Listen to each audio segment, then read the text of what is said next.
just straight up strapped. Oh no, I knew it was gonna be something like that. Each bat was equipped with a tiny 1-ounce incendiary device. I don't like bats. I'm scared of bats, but I wouldn't do this to them. Hi YouTube, welcome back in hell. My name is Cypress and today we will be watching a video by Chat History.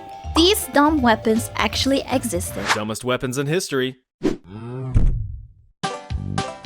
Bats bombs? War between humans is bad enough, so it gets rather depressing when innocent animals are dragged into the mix. But honestly, animals have been used in warfare for ages. War elephants, attack dogs, carrier pigeons, bat bombs.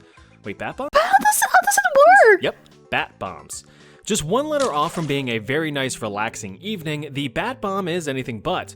Dubbed Project X-Ray, the bat bomb was an experimental weapon developed by the United States for use against the Japanese in World War II. Initially thought up by a friggin' dental surgeon, no less. A dental surgeon? The bomb would work like this. You stuff a bunch of angry bats into a little canister. Mexican free-tailed bats to be specific.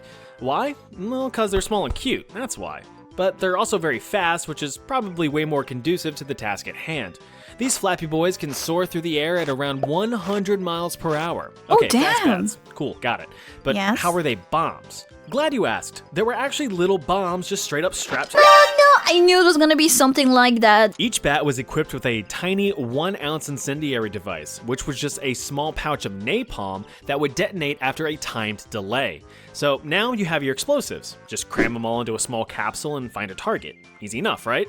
Once the bat bomb was dropped over an intended target, a parachute would deploy, opening the bombshell and releasing over 1,000 bats. This is fucking crazy. In theory, the bats would scatter across the landscape and look for places to roost and go sleepy by. Anywhere that a bat could squeeze into and honk some me-me-me's was a suitable target. Since the bats would likely spread over a wide range to multiple targets in the area, they would prove to be very effective little terrorists as small fires would spring up across the city and be difficult to contain.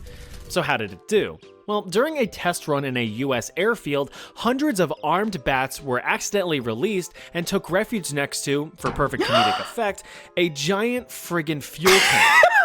Don't move. Oh yeah, perfect. Though effective, Project X-Ray was cancelled because World War II ended before testing was fully complete. Maybe next time, fellas. Maybe next time. No, this is better. I don't like bats. I'm scared of bats, but I wouldn't do this to them. Blue peacock nuclear mine? Nuclear bombs dropped from the sky are pretty cool, but how about a bomb that you could bury in the ground waiting for victims to roll over it? Like a landmine? Yeah, I wouldn't say isn't this just a landmine? Yes, like a landmine, but a bigger, better one. Enter the Blue Peacock nuclear mine. Developed by the British in the 1950s, the goal of this bomb was to stop potentially invading Soviet forces from taking over recently war-torn Germany. You know, if they decided to do that sort of thing. Oi, bruv, you want Germany? Well, come on then. Oh, hang on a tick. All right. Yeah, come on then. It was a great exit strategy to render the area completely useless as everything was now reduced to atoms and irradiated. I can't have it, no one can. Well, that's not really nice. So to level a whole city, these things had to be massive, and they were. Each bomb weighed around 16,000 pounds.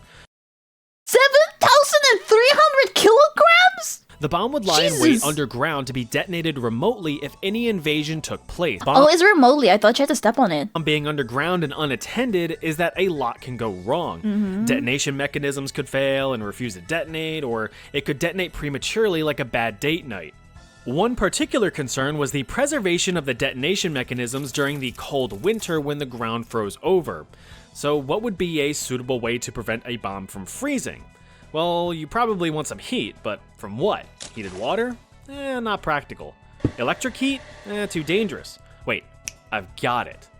Body heat. How? Do you dump bodies in there? No. Dead bodies? Come on, get off the bomb. Put your clothes back on. Oh. I'm talking body heat from this. Chickens? Yep. It was proposed that live chickens would be stuffed into the bombs to provide enough body heat to maintain operation during cold spells. Of course. They would be given a supply of food and water as they enjoyed their stay in the 5-star volatile vessel. Wow. In the end, only 2 of the 10 proposed bombs were ever built, but neither were ever detonated, and the project was scrapped after a few years of development. Freaking chickens? Oh my god. The Imperial Russian Navy was looking to revolutionize naval warfare in the 1870s. The basic premise is that the bigger the guns, the better the navy. Well, to have bigger guns, you need bigger ships, but when you build bigger ships, they could probably hold bigger guns. But then why not just build even bigger ships to hold even bigger guns? Well, it's not that simple. By design, ships are rather narrow, leaving weight distribution pretty limited in a geometric sense. So why not widen the ship to be more, I don't know, round? Surely that would solve the problem. No, that would just be a dumb design. But Imperial Russia didn't think so, and thus in 1874, many Russian rubles were put towards developing and building the Novgorod. This absolute unit of a warship measured 101 feet in diameter and was protected with 12 inches of plated armor. Equipped with two 11-inch cannons, it was basically a fully strapped lily pad. Well, not to say, like, it's so Any good thin. warship is fast with reliable steering. Was the Novgorod? Nope. By contrast, it was painfully slow and hard to steer. At top speed, the circular ship cut through the waves at a staggering 7.5 miles per hour. Slightly slower than the average male running speed, according to Google. Oh, wow. And funny enough, with its circular design, recoil from cannon fire would often cause the ship to unintentionally rotate, slowing down any formidable suppressing fire in this doesn't seem that efficient now. a warfare setting while the ship resets position. Not that it mattered too much because each cannon took 10 minutes to reload between shots. Despite her shortcomings, she participated in the Russo-Turkish War of 1877, but was ultimately used for shoreline defense instead of active naval warfare. Her career was surprisingly long, lasting 29 years before being decommissioned and That's surprising. I thought they would only use it once and they were like, okay, yeah, never mind. eventually sold for scrap. Even today, the Novgorod is regarded as one of the worst naval ships ever designed. The ship had many flaws, sure, but experimentation is how we improve as people. Or at least that's what they tell us. Wind cannon? Ever have an annoying bug buzz in and out in front of your face, so you try to get rid of it by blowing some air at it? Yeah, not very effective, is it? And neither was the wind cannon. This 90-degree-ass silly cylinder was almost one of the Nazis' Wunderwaffen, or wonder weapons. Almost. Wunderwaffen? It was a 3-foot diameter, 35-foot long cast iron cannon, and it worked like this. A bunch of hydrogen and oxygen would be compressed into the cylinder, and if you paid attention in any chemistry class, you'd know that hydrogen is I did not pay attention. very flammable, as the Hindenburg found out firsthand. It exploded. Oxygen, while not flammable, typically makes fire bigger, so if you compress the two gases together and ignite them, you're gonna end up making a big kablooey. All that air pressure needs somewhere to go, so it all rushes to the path of least resistance, which happens to be the end of this cannon tip here. It's essentially a giant potato gun, but instead of a potato, it's a giant air bullet. But how much harm could that really do? Well, during tests, the cannon was impressively able to destroy a stationary 1-inch thick board over 650 feet, or 260 Alaskan king salmon, away. Alaskan king salmons! Oh yeah, now I know exactly what you're talking about. So it didn't really do much. It proved even more useless against moving aircraft which fly several thousand feet high. You'd honestly have better luck just hucking rocks at the dang things. Dude, we're The cannon was only ever used in warfare once when it was installed on a bridge, and it didn't yield any significant results, which is why it's in this video. Look at it. Look how dumb it It is. looks goofy, man. It looks really silly. Flying tank! Even the Soviets were in on the whole experimental weapons thing in World War II. Everyone was really out there trying new things and seeing what stuck. Bad trigger discipline? Take, for example, tanks. Tanks are good. They drive around on the ground and shoot shit, right? Well, what if they could also fly? No, not like an airplane. I would love if it would just be like a normal tank flying in the air. That would be so cool. Yes, like an airplane, but only to make it to the battlefield quickly to drive around on the ground and shoot. Previously, tanks were haphazardly airdropped with their crew dropped separately, and that's just too slow for warfare. Enter the Antonov A-40 flying tank. It's a tank strapped to a glider. The operating principle is that these bad boys would already have their crew aboard while a bigger plane does the heavy lifting. Once approaching the battlefield, the plane would just dump its load, releasing the glider to the ground below. Once landing safely, the wings could be dropped and the tank could ride right into the heat of battle. The tank used in the experiment was the Soviet T-60, a rather small light tank typically used for scouting. But despite being classified as a light tank, the thing still weighed almost 6 metric tons or just over 13,000 pounds.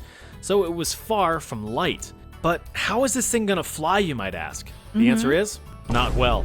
In order to lighten the load and reduce drag, the tank's secondary guns were removed. Headlights and peripherals were stripped, and ammo and fuel were kept to a minimum, Isn't that even still useful? rendering it almost useless. Yeah. In the end, only one T-60 tank was ever equipped with the glider wings and dropped. When it was tested, the tank landed rather roughly and 180'd back to base almost immediately. Oh, okay. Those overseeing the project were all, this tank cannot fly good. And the project was immediately abandoned. Hey, you gotta try stuff out before you know. All right, there you have it. A bunch of useless. Don't forget the gun. What? Don't forget the gun. The gun? Oh yeah. Yeah, I've got one bonus for you. Roll it. Yay! Bonus. As an honorable mention, we have the Krumlau. Is this a gun? Certainly make you laugh your ass off. Who This bent my gun? is a German weapon attachment used to theoretically shoot around corners.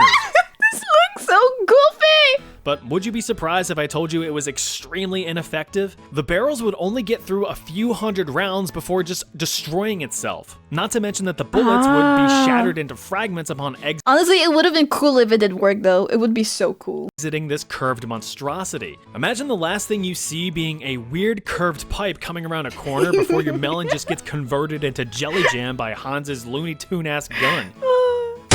I'd be pretty irate. Not that my face could express it. All right, now I'm done. But you're not done watching, so click here to watch more. I want that last gun, man. I want it so bad. It looks so goofy. Hi, thank you for watching my video. If you enjoyed it, please make sure that you like and subscribe to the channel so you can see more. I also stream live on Twitch, so come join us sometimes. Thank you and bye!